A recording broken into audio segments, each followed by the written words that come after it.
Thank. How are we going to talk, like a friends Sure. or officially?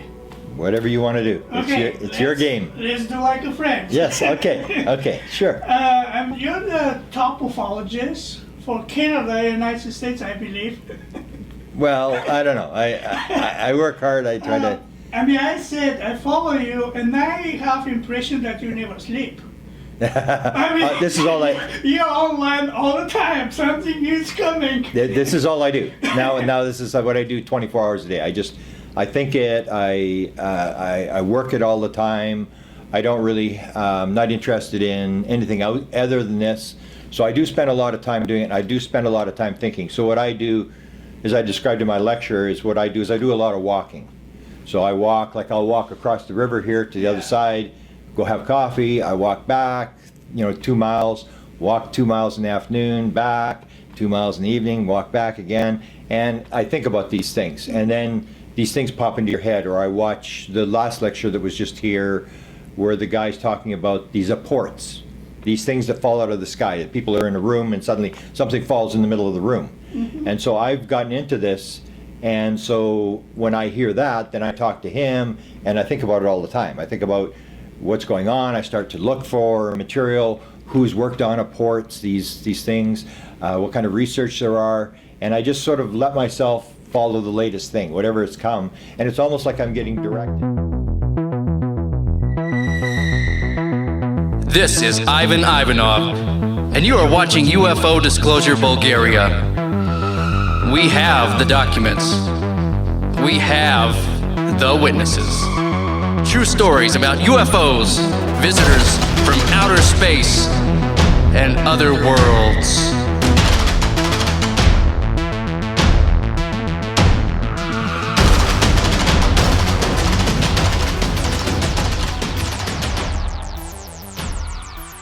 Got to work on this. So this comes and I get these synchronicities. So about 3 days ago I had these things with these apports that are falling out of the sky, and I started to do some research, and I found out that one of the main places where they have a collection of these apports is at the University of Manitoba, which is 2 miles from my house. And I went, whoa. Oh. So this is a synchronicity. So now I got to wait to go home to look at all these things that collection of these weird things. And then this guy lectures on this Mira from Great Britain lectures on, and he talks about it. And then the Rangers, if you saw these Rangers, they talked about the 65 coins that all landed flat up. Correct. And you see these synchronicities, like suddenly everybody's talking about this. So I'm trying to interview these people to get this one little aspect of the story and work on that. So I'm always thinking about it all the time. Uh-huh. You know Paul Carrier? Who? Paul Keller? Yes. Yeah. What's going on with UFO and disclosure in Canada? Nothing. As far as I know, like people ask me, and I say, what people have to realize is that this idea that there's disclosure, the government is talking about it, there's documents and stuff, is an American phenomenon. I live in Canada. I'm sure in your country there's no governments with leaked documents and stuff. This is an American phenomenon. So in Canada, because I did the American presidents all the time, people say, well, what's going on in Canada? And I say, I have no idea, because the government doesn't talk about it.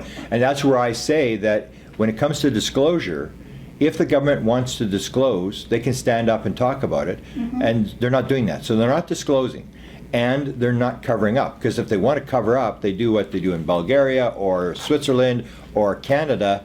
You just shut up and stop talking about it, and the story goes away. So in Canada, I've been for 43 years, worked on the subject. I really don't know. Paul Hellyer told one story. Well, he told a story in 1967. In 1967, he gave a lecture, a speech when he was the defense minister. And he said he was opening a UFO landing base. So it was like a tourist thing that they had built, the UFO landing base.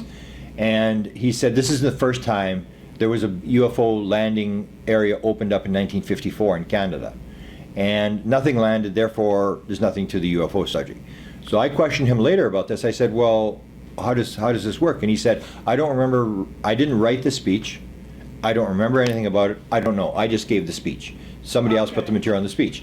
Then later, about 3 years ago, I was with him in Brantford, Ontario, and then he said something else that's significant as to what the government knows.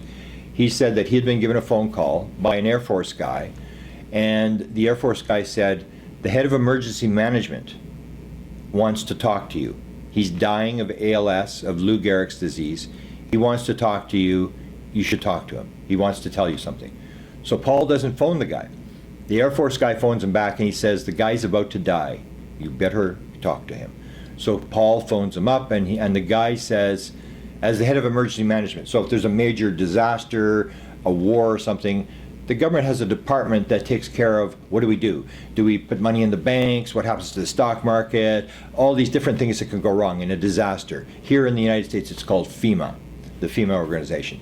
So in Canada, it's called emergency management.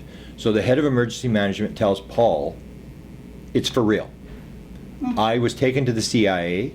I was signed a bunch of documents. And I was allowed to go to Area 51, and I was actually inside one of the crafts that they have at Area 51. That makes sense, and that's all he told Paul. He said, I'm just telling you, Paul, this thing's for real. As a head of emergency management, it would make sense, because if there's a disclosure, if the aliens suddenly land on the White House lawn and everybody suddenly goes, it's for real, a lot of people may panic. You never know what's going to happen once this comes out. So head of emergency management would have all sorts of plans. What do we do if this is for real? They say, we don't know if UFOs are real, but if it's for real, this might happen, this might happen, this might happen, and they will have a plan as to what they're going to do. So with Air Force bases, all the embassies around the world, and they're all secure, it can make sense that the head of emergency management would know. As what happened in the United States, I wrote an article on what's called the Kecksburg crash in 1965.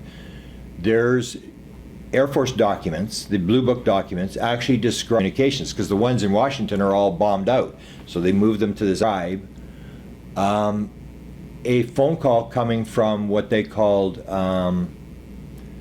green grass, code green grass.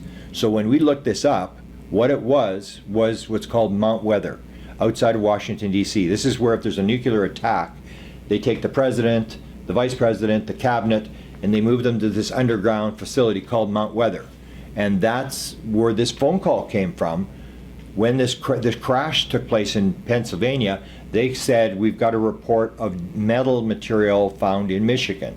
So this phone call came in from the president's bunker, where the president would be taken if there's a nuclear attack. That was the head of FEMA. That's where it is. So it makes sense that in the United States, FEMA is running this thing, and it has communications, like on the underground bunker. So if there's a nuclear attack, they have connections to all the underground base where nobody can knock out the communications, and the president and the government can continue to run the government.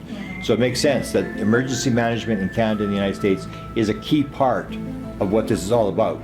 They have to be involved. It's not that they really care about UFOs, but if there happens to be UFOs, and if there happens to be an attack by UFOs or something happens, these are the people that know, and they have plans as to what to do if there is a major disclosure and there's a panic breaks out. Okay, I would like to ask you to say very clear that we talking for real things.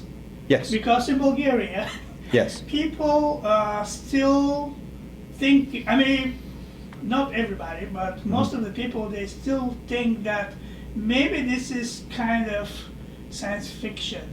Yeah. Yeah. Can you say very clear?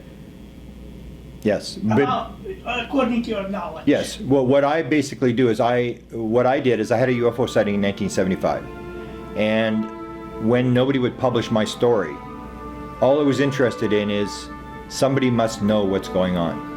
And that's why I went to study the Canadian government, and I went through documents.